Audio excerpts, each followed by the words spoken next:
வணக்கம். மாநிலச் செய்திகள் வாசிப்பவர் ஜமீர் அக்தர்.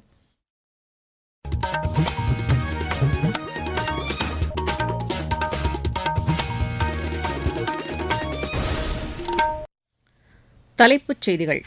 இந்தியா பிரேசில் இடையேயான வர்த்தகத்தை அடுத்த 5 ஆண்டுகளில் $20 பில்லியன் அதிகரிக்க இலக்கு நிர்ணயிக்கப்பட்டிருப்பதாக பிரதமர் திரு நரேந்திர மோடி தெரிவித்துள்ளார்.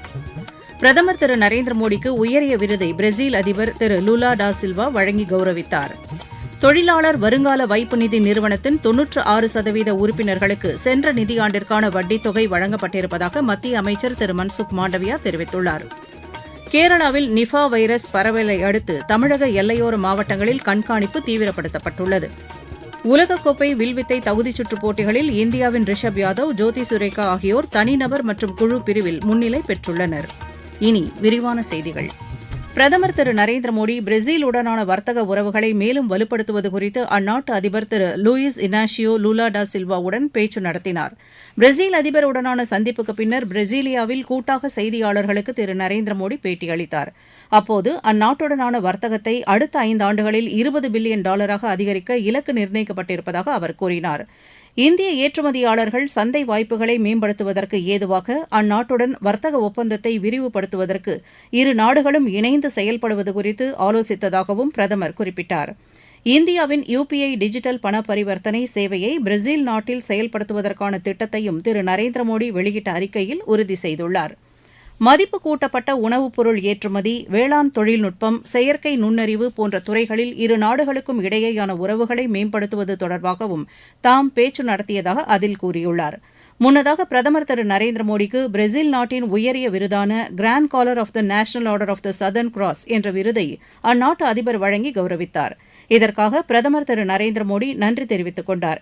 இருதரப்பு நல்லுறவுகளை வலுப்படுத்துவதற்கு பிரதமரின் பங்களிப்புக்காக இந்த விருது வழங்கப்படுவதாக அந்நாட்டு அதிபர் தெரிவித்தார். மேலும் பஹல்காம் தீவிரவாத தாக்குதலை பிரேசில் கண்டித்ததுடன் அதன் பின்னர் இந்தியா மேற்கொண்ட நடவடிக்கைக்கு ஆதரவு அளித்ததற்காக அந்நாட்டு அதிபருக்கு பிரதமர் தமது நன்றியை தெரிவித்துக் கொண்டார். தமது இந்த சந்திப்பு குறித்து சமூக வலைதளத்தில் பதிவிட்டுள்ள பிரதமர், ரியோ டி ஜெனீரோவில் நடைபெற்ற பிரிக்ஸ் உச்சிமாநாட்டில் பங்கேற்றதும் தற்போது அதிபருடனான இருதரப்பு பேச்சுவார்த்தை நடத்தியதும் ஆக்கப்பூர்வமான வகையில் அமைந்ததாக குறிப்பிட்டுள்ளார். இரு தலைவர்களின் சந்திப்புக்கு பின்னர் செய்தியாளர்களிடம் பேசிய கிழக்கத்திய நாடுகளுக்கான வெளியுறவு அமைச்சக செயலாளர் திரு குமரன், பிரேசில் நாட்டிற்கு இந்திய மருந்து பொருட்கள் இறக்குமதியை அதிகரிப்பதற்கு எடுக்கப்பட்டுள்ள நடவடிக்கையை அந்நாட்டு அதிபர் வரவேற்றதாக கூறினார். சுற்றுலாப் பயணிகள் மற்றும் வர்த்தகர்களுக்கு விசா நடைமுறைகளை எளிமைப்படுத்துவது தொடர்பாகவும் பிரதமரும் பிரேசில் அதிபரும் ஆலோசனை நடத்தியதாக அவர் குறிப்பிட்டார். இரு தலைவர்களின் சந்திப்புக்கு பின்னர் புதுப்பிக்கத்தக்க எரிசக்தி, எத்தனால் கலந்த உயிரி எரிபொருள் உள்ளிட்ட துறைகளில் 4 புரிந்துணர்வு ஒப்பந்தங்கள் செய்து கொள்ளப்பட்டதாகவும் திரு குமரன் தெரிவித்தார். இதைத் தொடர்ந்து பிரதமர் திரு நரேந்திர மோடி தமது சுற்றுப்பயணத்தின் நிறைவாக பிரேசிலியாவிலிருந்து நமீபியா புறப்பட்டுச் சென்றார். தொழிலாளர் வருங்கால வைப்பு நிதி நிறுவனமான EPFO அதன் 96% உறுப்பினர்களுக்கு சென்ற நிதியாண்டிற்கான வட்டித் தொகையை வரவு வைத்திருப்பதாக மத்திய தொழிலாளர் நலத்துறை அமைச்சர் திரு மன்சுக் மாண்டவியா தெரிவித்துள்ளார். புதுதில்லியில் செய்தியாளர்களிடம் பேசிய அவர், 4 கோடி உறுப்பினர்களில் இதுவரை 3 கோடியே 20 லட்சம் பேருக்கு வட்டித் தொகை வழங்கப்பட்டிருப்பதாக கூறினார். எஞ்சியுள்ள ஊழியர்களுக்கும் அவர்களின் கணக்கில் விரைவில் வட்டி வரவு வைக்கப்படும் என்று அவர் தெரிவித்தார். மத்திய அரசு வருங்கால வைப்பு நிதிக்கான வட்டி விகிதத்தை அறிவித்த 2 மாதங்களில் தமது அமைச்சகம் இந்த நடைமுறையை நிறைவு செய்திருப்பதாக திரு மன்சுக் மாண்டவியா கூறினார். திமுக நிர்வாகிகளுடன் வெளிப்படையான உரையாடல்களை தாம் நடத்துவதன் மூலம் புது உற்சாகம் ஏற்படுவதாக அக்கட்சியின் தலைவரும் முதலமைச்சருமான திரு மு.க.ஸ்டாலின் தெரிவித்துள்ளார். சமூக வலைதளத்தில் இதனை பதிவிட்டுள்ள அவர், கட்சியினருடனான சந்திப்பின் மூலம் அடுத்த ஆண்டு நடைபெறவுள்ள சட்டப்பேரவைத் தேர்தலை நோக்கிய நம்பிக்கை அதிகரித்துள்ளதாக குறிப்பிட்டுள்ளார். அஇஅதிமுக ஆட்சியின்போது கொண்டுவரப்பட்ட திட்டங்களை தமது ஆட்சியில் கொண்டுவரப்பட்டது போன்று முதலமைச்சர் திரு மு.க.ஸ்டாலின் செயல்படுவதாக எதிர்க்கட்சித் தலைவர் திரு எடப்பாடி பழனிசாமி குறை கூறியுள்ளார். மக்களை காப்போம், தமிழகத்தை மீட்போம் என்ற சுற்றுப்பயணத்தின் 2வது நாளான நேற்று கோவை வடவள்ளி பேருந்து நிலையத்தில் நடைபெற்ற பொதுக்கூட்டத்தில் பங்கேற்று அவர் பேசினார். அப்போது கோவை மாவட்டத்தில் அஇஅதிமுக நிறைவேற்றிய பல்வேறு திட்டங்களை அவர் பட்டியலிட்டார். ஆட்சி மாற்றத்திற்கு பிறகு குறிப்பிட்ட சில திட்டங்களை திறந்து வைத்துவிட்டு முதலமைச்சர் திரு மு.க.ஸ்டாலின் அவர்கள் கொண்டு வந்த திட்டங்களைப் போன்று வெளிப்படுத்திக் கொள்வதாக திரு எடப்பாடி பழனிசாமி குற்றம் சாட்டினார். நீங்கள் கேட்டுக்கொண்டிருப்பது மாநில செய்தி அறிக்கை. மோடி அரசின் 11 ஆண்டுகள் உலக பொருளாதாரத்தில் 4ஆம் இடம். உலக தரத்திலான கட்டமைப்பு வசதிகள், 25 கோடிக்கும் மேற்பட்டோர் வறுமையிலிருந்து மீட்பு, 86 கோடிக்கும் மேற்பட்டோருக்கு இலவச உணவு தானியங்கள், அனைத்து துறைகளிலும் வளர்ச்சி, சேவை, நல்லாட்சி, ஏழைகளின் நலன். இதுவே மோடி அரசின் தாரக மந்திரம். வளர்ச்சியடைந்த இந்தியாவிற்கான மோடி அரசின் பயணத்தில் இது அமுத காலம். கேரளாவில் நிஃபா வைரஸ் பாதிப்பால் ஒருவர் உயிரிழந்த நிலையில் தமிழகத்தில் அந்த தொற்று பரவாமல் தடுக்க எல்லையோர மாவட்டங்களில் அனைத்து முன்னெச்சரிக்கை நடவடிக்கைகளும் மேற்கொள்ளப்பட்டிருப்பதாக சுகாதாரத்துறை அதிகாரிகள் தெரிவித்துள்ளனர். தமிழக கேரள எல்லையோர மாவட்டங்களான தென்காசி, தேனி, கோவை, கன்னியாகுமரி மாவட்டங்களுக்குள் வரும் வாகனங்கள் தீவிர சோதனைக்கு பிறகே அனுமதிக்கப்படுவதாக எமது தென்காசி செய்தியாளர் தெரிவிக்கிறார்.